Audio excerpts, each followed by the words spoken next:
the marketing strategy is the second last sort of system or strategy that he goes into.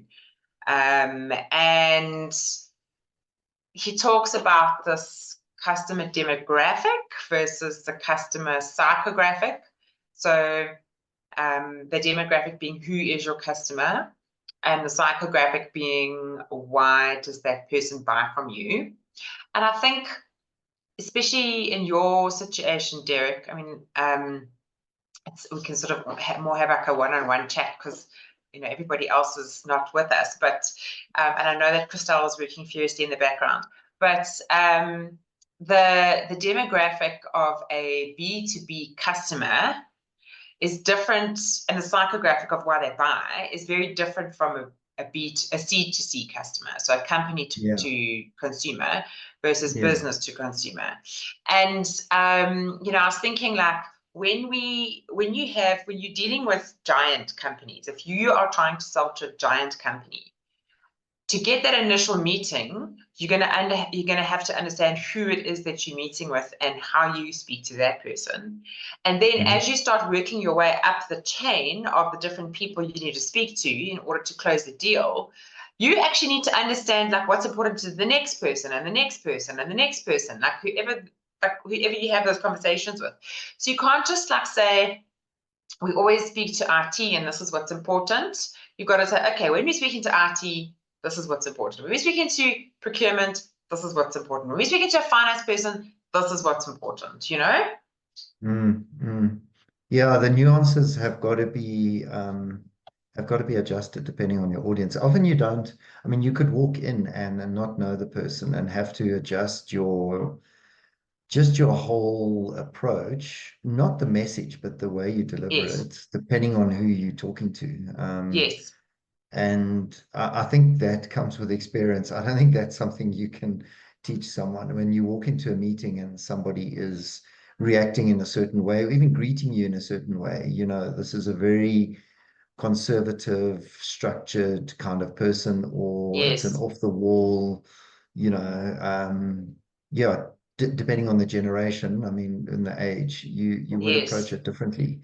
I mean, I think I would. I don't think, if somebody was selling me something and they came in with a sales pitch to me that was really focused around a generation below me, and they spoke a lot about, the social media side of it, then they're not reading the fact that maybe I'm a little bit older, and that's, something that is more uncomfortable for me, speak to me in more traditional way because of my age, maybe.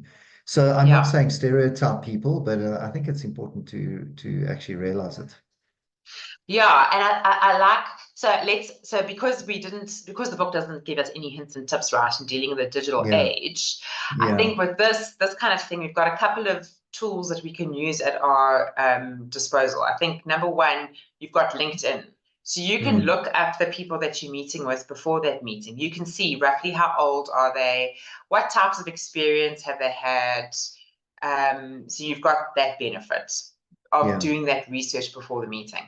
The other tool that we can use to do research around the people we're meeting with before the meeting, so that we can tailor the demographic, the psychographic approach, is that extremely scary AI tool, Crystal Knows. Do you remember I showed you that one, Derek, where you literally click on it and it tells you, it analyzes the personality type of the LinkedIn contact and can give you information.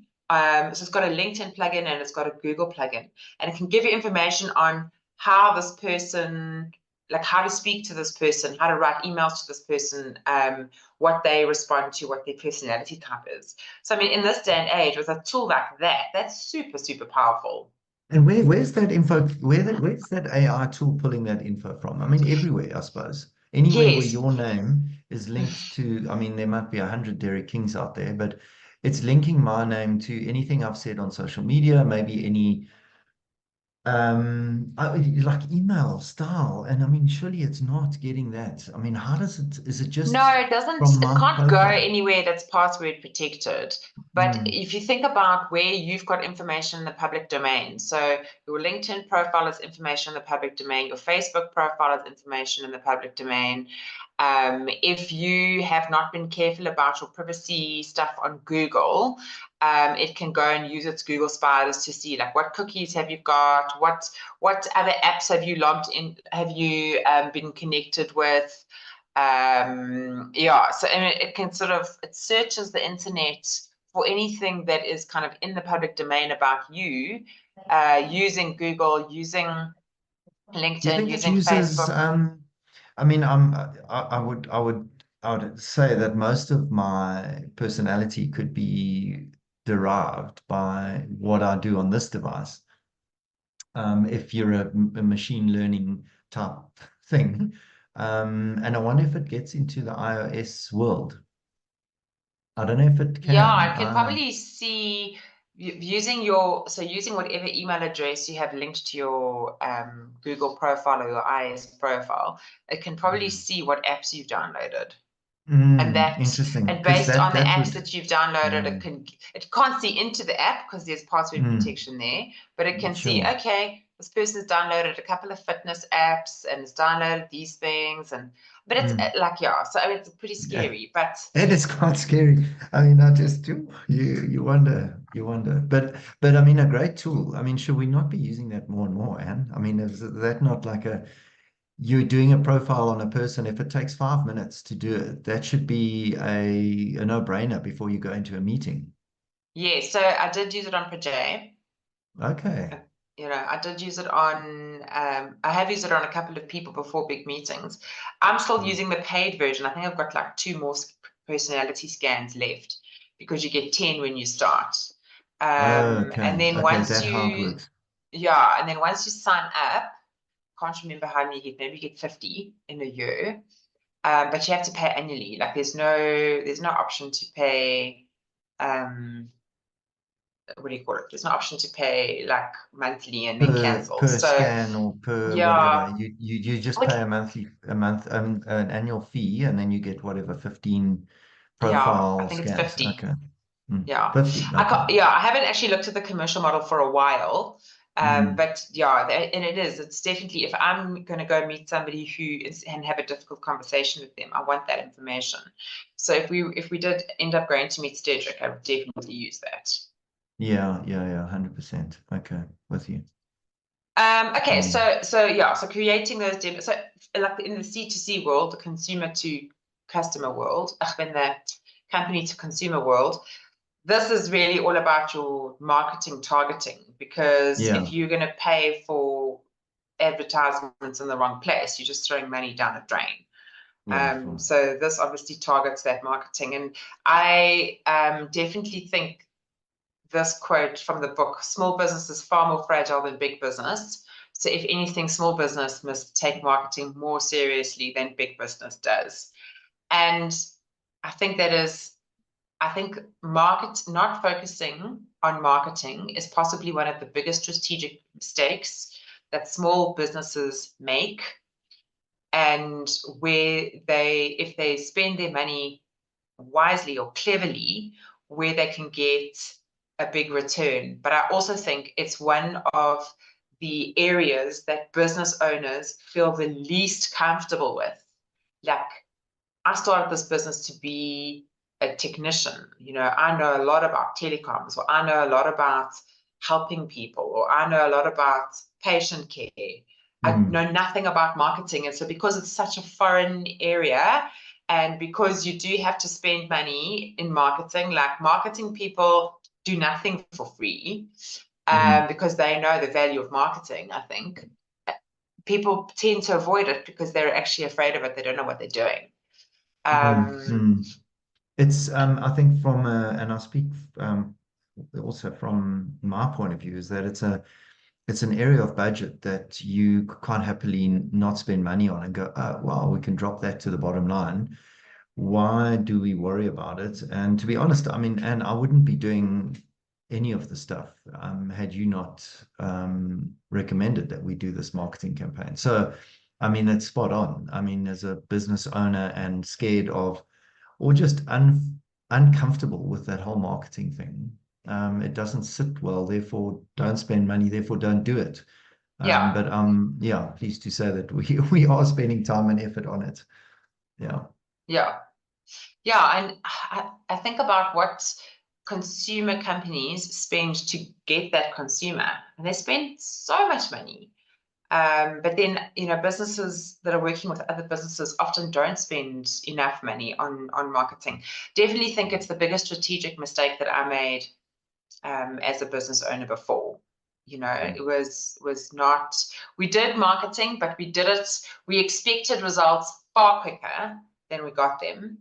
And I think marketing it's more like a flippin', what is it? It's a marathon. It's not a short sprint, So it's a 5-day game, not a 2020. Yeah, no, for sure. Yeah.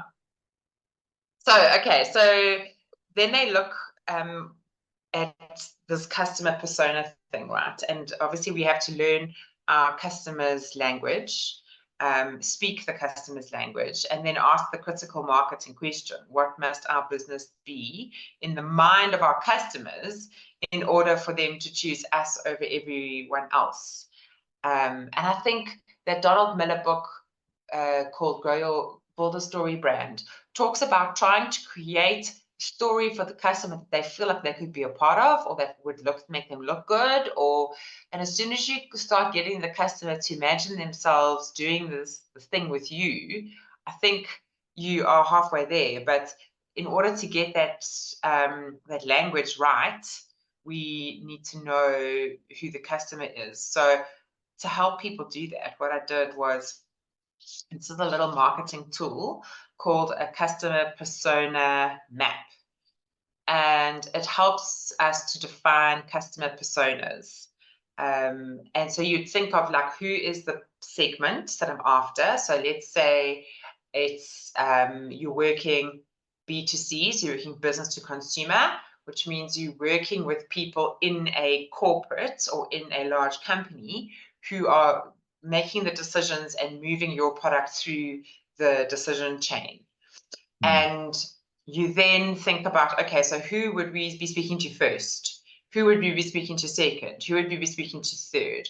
So you would say, okay, let's think about procurement. Let's think about finance. Let's think about IT, or, whoever the departments are that your business would be passed through. And then you think about, well, who are the types of people that I end up sitting in front of? And you actually give them a fictitious name and a fictitious age and a fictitious gender. Like in this case, the gender was female. What is their job description? And then we think about, what are the pain points that they are having that we can exploit?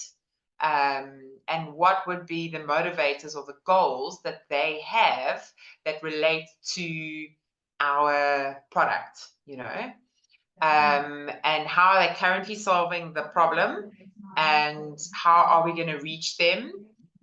What experience do they want to have with us, and what messaging will resonate? And so, if you have multiple people that you would need to reach, you'd need to do this persona for each one of them. And then knowing that you're meeting a procurement person, you would revisit this. Knowing that you're meeting a finance person, you would revisit this, so that you can make sure that you highlight the pain that they are actually having, and tell them that you're going to give them the experience that they want, and create messaging that works with them. And so this is like a little tool that people use, this customer persona thing. And I know insurance companies use this a lot. Like if you think about Telesure, I think they've got like 15 different brands, and every brand is designed to reach different customer personas. Like they've got that Verseker brand, which is just all about the Afrikaans, middle-aged to senior person. And then you've got like the First for Women brand. It's just because they have gone, we can't throw spaghetti at the wall and and reach everybody with insurance. We've actually got to create brands that then talk to the different customer personas. Yeah, makes sense. So if you feel like your marketing system is needing work, for those of you that are catching the recording, please will you go and I'll put this as a PDF template into the space on the Leaders Library. Please go and fill in your customer persona template and get your messaging on point. Okay. Next chapter was about the systems strategy. So looking at the hard systems, the soft systems, and the information systems. And the hard systems are those systems that are there to pretty much solve a problem. I like this quote from the book: will applied to conflict creates energy. Conflict without will creates frustration. Conflict with will creates resolution. So I'm wondering in your businesses, where is the greatest conflict? And if you're feeling frustration around that conflict, maybe you're feeling personally frustrated with an area of the business or with something in business. The question to ask then, is it because there's no will to create resolution there?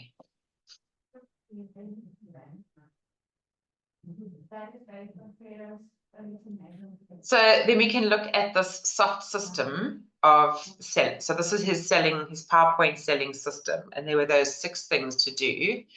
The first one was benchmarking the decision points. So in your sales cycle, what are all those gatekeeper points that you have to pass through?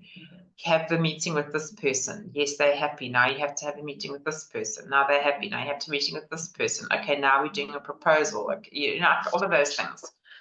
I think we did quite a lot of this work, actually, Derek. When I looked at it, I thought we did a lot of this work with Shelley, hey? Yeah, it is sort of landing with the stuff we did with her. I'm almost feeling like this might have been her recipe. Yeah. Because we went through who are the decision makers. We sort of said what we needed to say to each of them. We created the materials that we needed to use for the first couple of decision points. She did give us some scripting in that. And then, then it's up to us to engage with the prospects in the sales cycle. So I felt like this, for me, it was really ringing a bell in terms of what we did with her.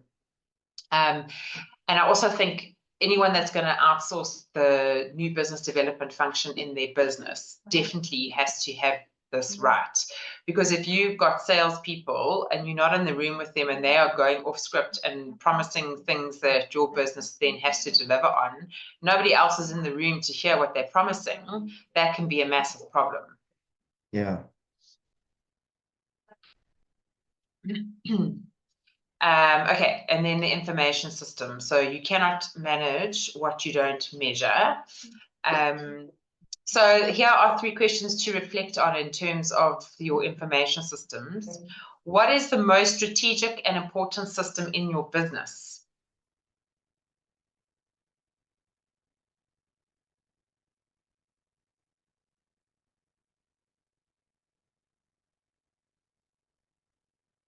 I mean, if you've got a system in the business, you surely, if you didn't have it, the business would fail. So they've got to all be strategic. Surely one can't be more important than the other. If you've got a financial system, you've got some sort of sales system, one's got to, if there's a question as to whether the system is adding value or not to the business, then maybe you're wasting your money on the system. It's got to be, maybe it's got to be so strategic that if you didn't have it, the business wouldn't survive. Yes. You can't have it as a luxury. I mean, maybe some people can. Maybe you've got enough, I don't know, cash flow in the business to have systems that are more a luxury than absolutely required. Yeah, I mean, I think that Michael Gerber uses the word system to describe processes, not necessarily software, Oh, okay. and licensed things, because 1986, you know. So, Yeah. so when we think system, don't think about, and when I see the word information system, I immediately think computer and all things computers. But because this was written in 1986, for me, I think he's asking what systems are the most strategic in the business. I would say the most strategic systems in the business are your financial system, whatever you're using. I would say your kind of sales and marketing funnel, like the integration of that whole thing, and obviously your operational system. So how you are actually running the business and delivering the thing to the customer. I mean, for me, it would be those three. I don't know Yeah. if you Yeah. think I'm missing one, maybe. No, I think at a higher level, that's it. I think if you get to a critical size, I think your people systems, in other words, the well-being, Yes. the Yes. structure is an important system to have. But I think, that could almost be done on an Excel spreadsheet to start. But yeah, if you're growing a Yes. business, you've got to have the history around people. So that becomes another system you would add at I a point. agree. Yes, and that Mm. would encompass everything from like the beginning of the hiring process through Yeah, the yeah. negotiations and then like their performance management. Yes, okay, definitely. So we'll add people systems in there as well. Mm, mm. Um, yeah, so yeah, so I think those are the important systems. And then the question is, if those are the four important systems, what data is your organization collecting with or about that system? So obviously on your Mm. financial system, um, is going to be collecting different data to your sales and marketing system. And this is something that I'm trying to build out right now, for you, Derek, is the tracking of the marketing system. So how many emails did we send out? How many LinkedIn messages did we send out? How many people clicked on that Torch website link that we had in that email? How many people clicked, how many link clicks are we getting, which means there's engagement. How many LinkedIn messages are being opened? How many people are responding? You know what I mean? So it's about saying, look, we know that we're reaching out to 300 people, and we know that we should be getting an open rate of between 20 and 30%. And we know that we should be then getting a click rate of that, just and we know that there's this attrition all the way through, but are we hitting those benchmarks? Like, are we hitting those Yeah. industry benchmarks? And if we're not, then we need to change things. And so if you just do stuff without measuring the effectiveness of it, then you can't improve anything. No, no. And you need to avoid the trap of feeling like, well, I tried my best, I did it, so tick the box, move on. No, Mm, if it didn't work, then you need to try harder or change your tact. You can't just move on and say, well, I tried it, so I'm not going to do that again. So I think there's that yes, element of you're recognizing that you need some sort of budget for marketing and managing the data around sales and marketing and advertising, and then measuring it, and then actually doing something about the measurement results.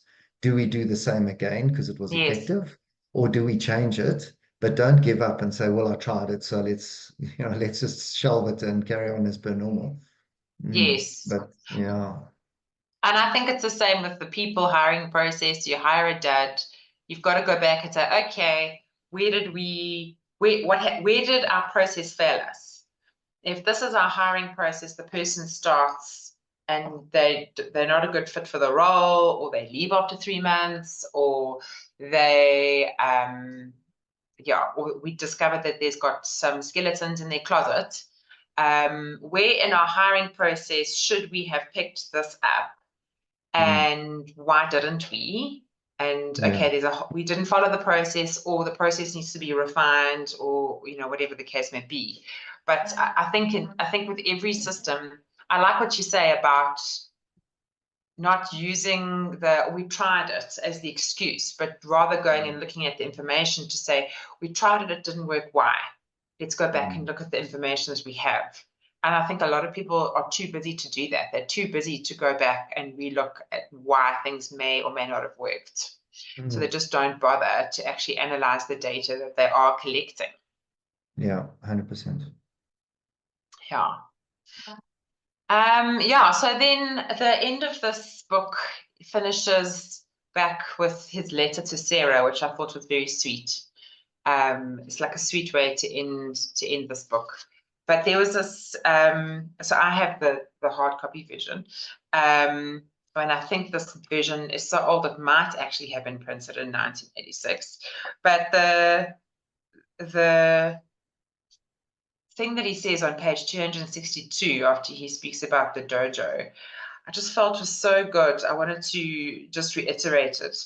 A small business is a place that responds instantly to any action we take, a place we can practice implementing ideas in a way that changes lives, a place where we can begin to test all of the assumptions we have about ourselves. It's a place where questions are at least as important as answers, if not more so.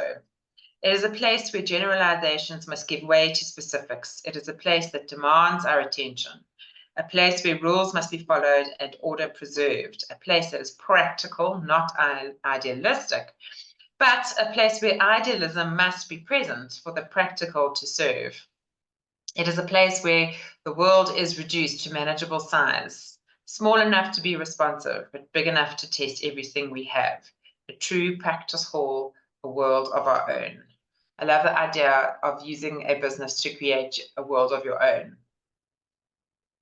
Yeah, very well put there, the way you wrote that. Yeah, so that sort of brings us to a close on this read along. And because we've had so few people in the room today, it's got really fast. That's okay. But yeah, any closing thoughts, Derek, on this particular read along, on this particular book? I definitely feel like it could be updated. So I mean the principles that he was discussing was more reinforcement and a reminder that you can't ignore process and system. That to me, and if you get lost in the doing, and you don't look, you stand back and look on the business, you're going to, you're forever going to be in a spiral. You're going to forget about a lot of the important things in actually growing the business.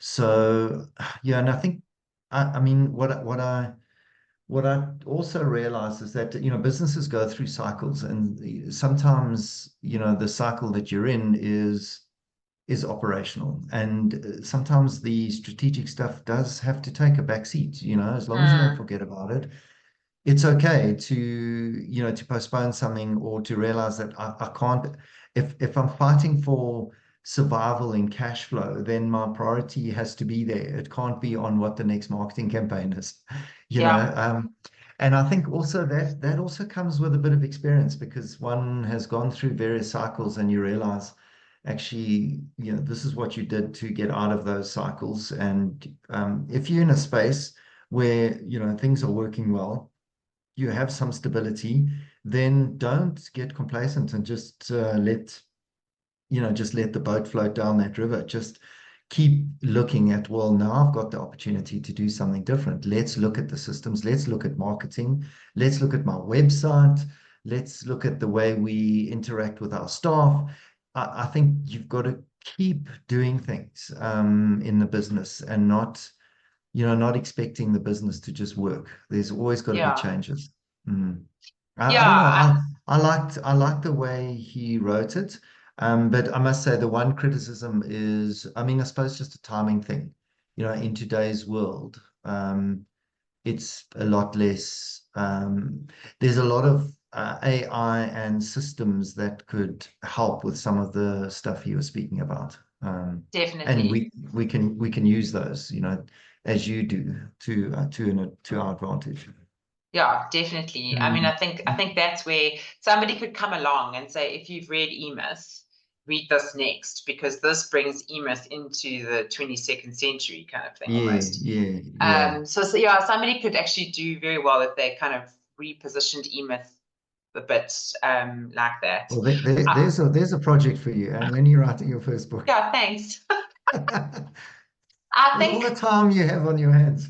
yeah, so I had interesting experience on Tuesday. I don't know if I shared this with you. I went to the LeaderX Founders and Entrepreneurs Day, which was on Tuesday, and I attended a talk by a lady called Tracy Brewer, who is the CEO and founder of Spark Schools, which is that group of schools that is kind of doing things a bit differently, a lot more digital education, and trying to keep the cost as low as possible in private schools and whatever. And you know, you've reminded me of two things that she said. The first thing was around survival.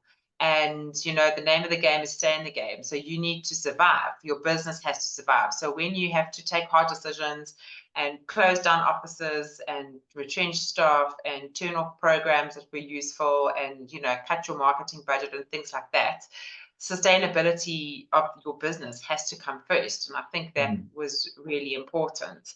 And the second thing that she said that it was so good was, you know, what got you here will not take you further.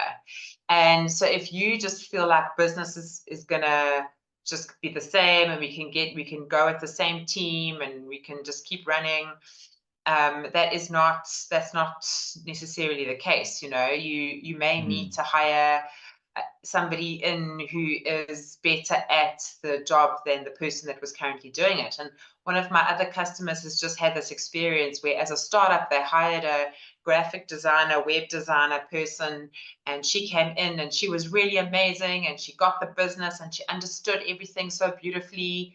And they promoted her to head of marketing, and it was just wonderful. And as they went through a funding round and they got funding and they started doing different things and getting bigger. And she really could not cope with, you know, the next that they moved into. And I think they put a lot of pressure on her to try and grow her to be able to cope with the next that they were moving into, but she wasn't the right person to move into that with them. And I think that sometimes if people have been with you for a long time, and especially if they were part of like some important milestones and important journeys, they you know, there's this like sense of loyalty to them. But it's hard as business owners also to acknowledge that people that we've become so fond of and we've grown a great relationship with and have been so valuable to the business in the past are not necessarily going to level up as the business levels up. And they're going to hit this kind of plateau. And they need to be honest with themselves about how far they can go. And if they can't go further, then don't force them to. Like, you know, she could have stayed the digital marketing manager, and she probably would have been very fine there. And then they could have put a marketing manager on top of her to manage all the other stuff. And she would have been happier. But yeah, I mean, it was quite sad that they lost her. But I think yes, what got you this far does not necessarily take you further.